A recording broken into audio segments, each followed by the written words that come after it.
दोस्तों, कुछ चीजें एक्सपर्ट्स करें तो ही बेहतर होती है, जिससे कि उनके परिणाम भी अच्छे आते हैं। और अगर ये आपकी कानूनी समस्याओं से रिलेटेड है तो आपको एक्सपर्ट्स के अलावा कहीं और नहीं देखना चाहिए। और आपकी इन्हीं समस्याओं को समझते हुए हम ये प्रोग्राम लाए हैं, जिसमें हम आपकी कानूनी समस्याओं को एक्सपर्ट से शेयर करते हैं, ताकि एक्सपर्ट आपकी उन समस्याओं का सटीक जवाब दे पाए। अगर आपको भी कोई कानूनी समस्या है तो आप हमें ईमेल आईडी पर भेज सकते हैं। हमारी ईमेल आईडी है info@thelordwise। और आप हमारी वेबसाइट www.thelordwise.com पर भी इसे भेज सकते हैं। आज के हमारे एक्सपर्ट है Sudhanshu Khandwal ji. Hello sir. Sudhanshu Khandwal ji trial court से लेकर सुप्रीम कोर्ट का हर जगह प्रैक्टिस करते हैं। आपको बता दें कि ये भगवान श्री कृष्ण की जन्मभूमि मथुरा से आते हैं और ज्यादातर क्रिमिनल केसेस में रुचि रखते हैं। Sudhanshu ji, welcome to the family of the lord wise. Thank you Chetan. Sir, आपकी इजाजत हो तो सवालों का प्लीज करते हैं। सर, पहला सवाल, हामिद आंध्र प्रदेश में रहते हैं, वह भेज रहे हैं। उनके पिता की एक 1000 यार्ड का प्लॉट 2013 में खरीदा था। उनके पिता की मृत्यु 2023 में हो गई थी। अब एक औरत आकर कह रही है कि वह उनके पिता की दूसरी पत्नी है। हमारे परिवार ने उन्हें या उस औरत को कभी नहीं देखा। वह तरह तरह की धमकियां भी दे रही है। उनको क्या करना चाहिए?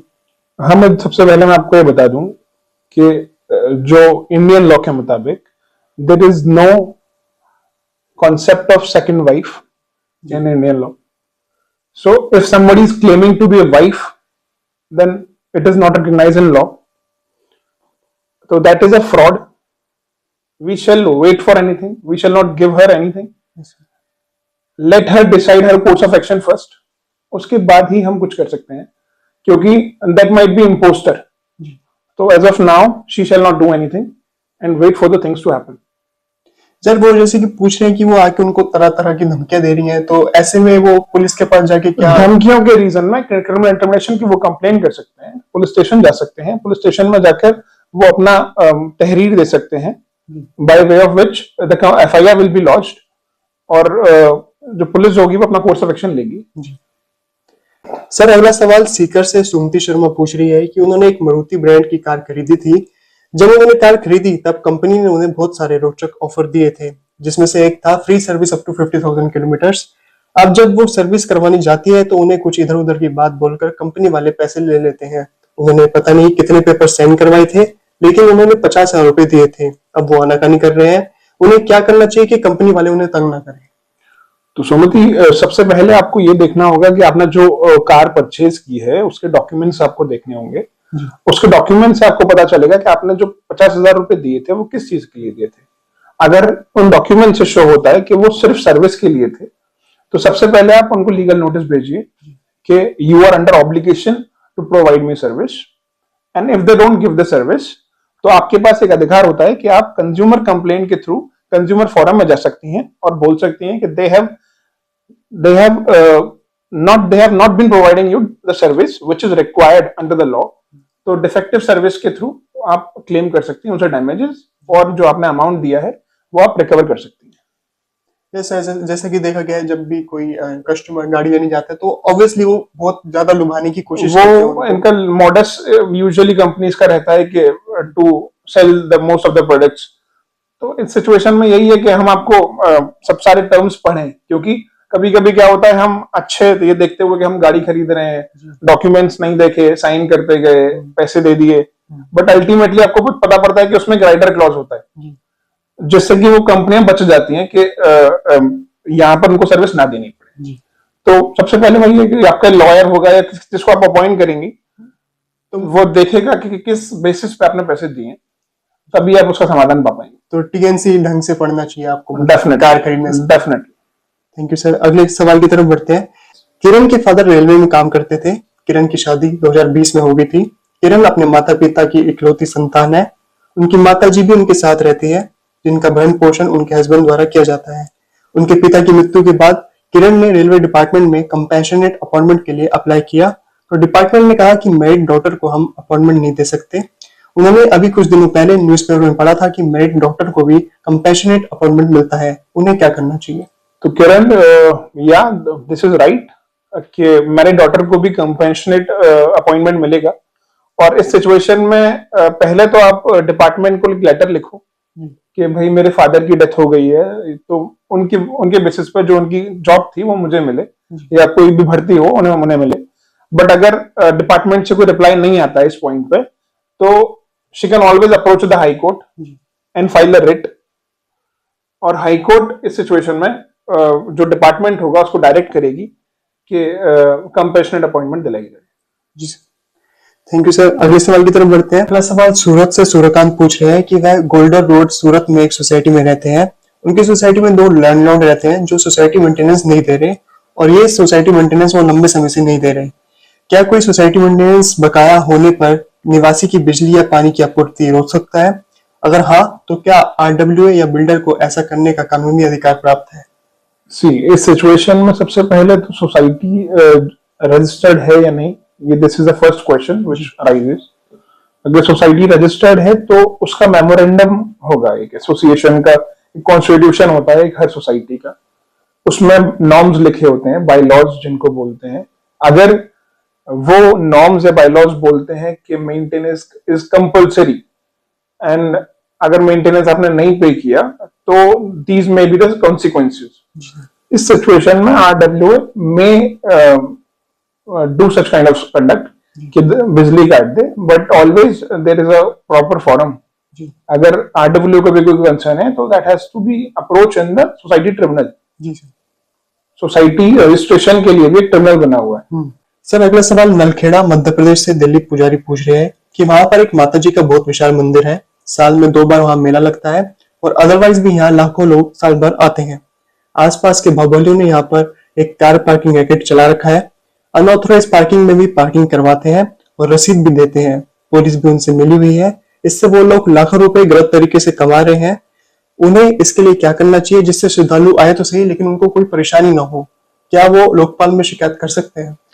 चेतन, ये सिचुएशन जो ऐसी है ना कि ये सारे श्रद्धालु जहां पर ऐसी जगहों पर हैं, रिलीजियस जगह हैं, वहां पर कॉमन हो गया है जी।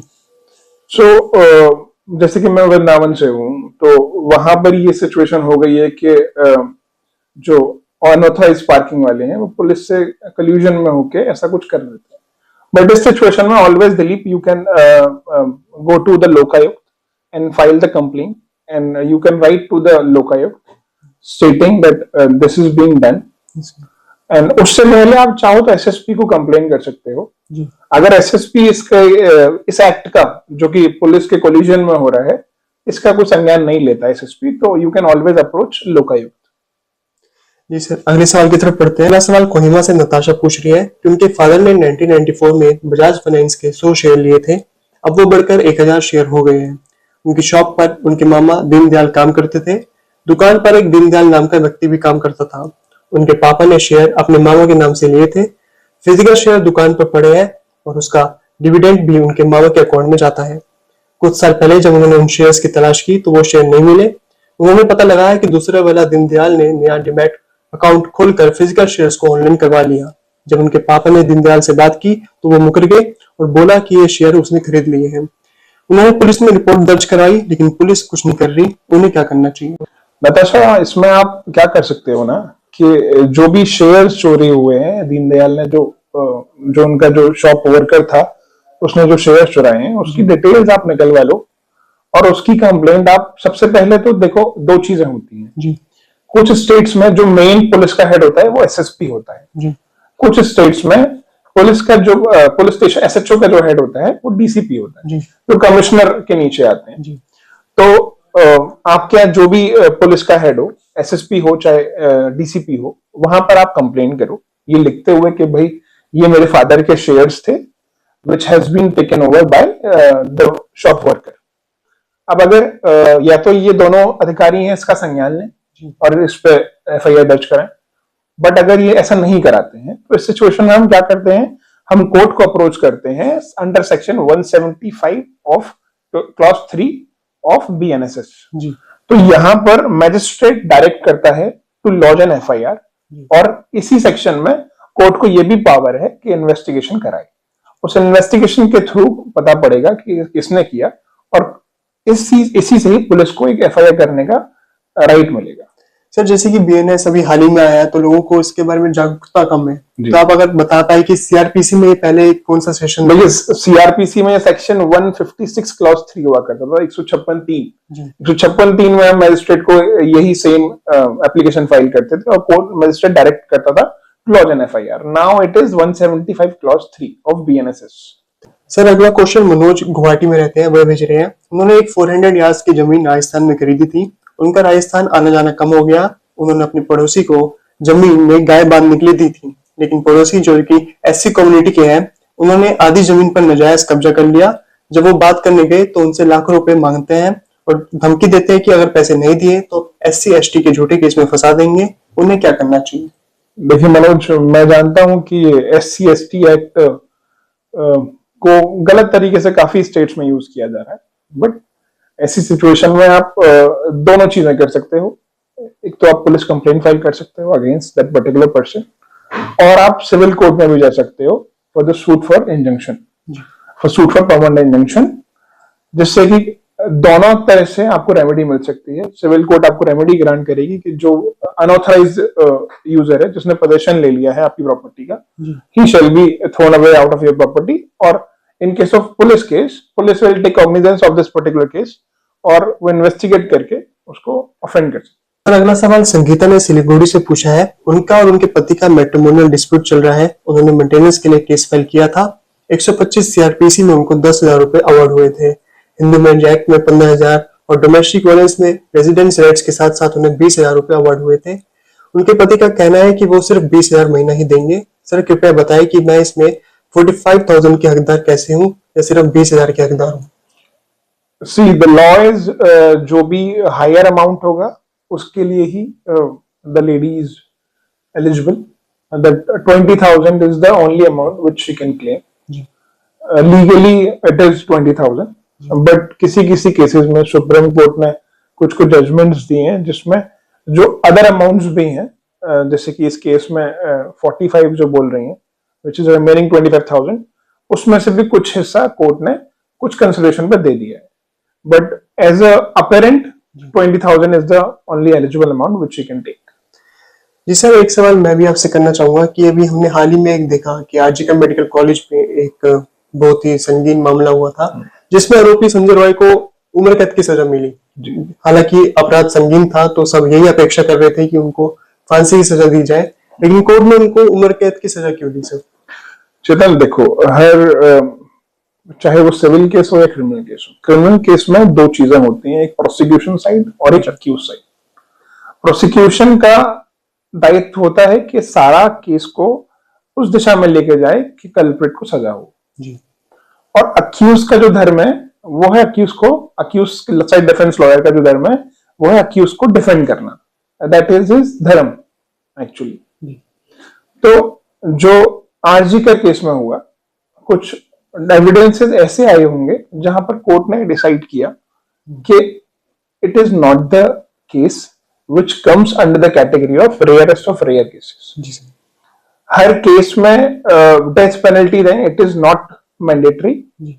तो court after considering the evidences and circumstances which is over there must have thought कि this is not a fit case for death penalty and it has granted the life imprisonment, but that will also go up to the high court. Let's see what high court decides. Yes sir. The fate will be decided by the supreme court as well. फिर supreme court, फिर हमारे mercy petitions भी president, yeah, that is there, but let's see how it goes. जी sir. Yes sir, thank you very much for your time.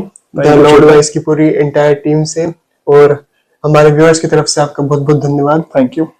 अगर आपको भी कोई कानूनी समस्या है तो आप हमें हमारी ईमेल आईडी पर भेज सकते हैं info@thelawadvice.com। हम हर हफ्ते यहाँ पे कुछ एक्सपर्ट्स को बुलाते हैं जो आपकी कानूनी समस्याओं के जवाब देंगे। सवाल थोड़ा डिटेल में भेजिएगा ताकि आपको एक प्रॉपर आंसर मिल सके। तब तक के लिए स्वस्थ रहिए, मस्त रहिए और देखते रहिए द लॉ एडवाइस।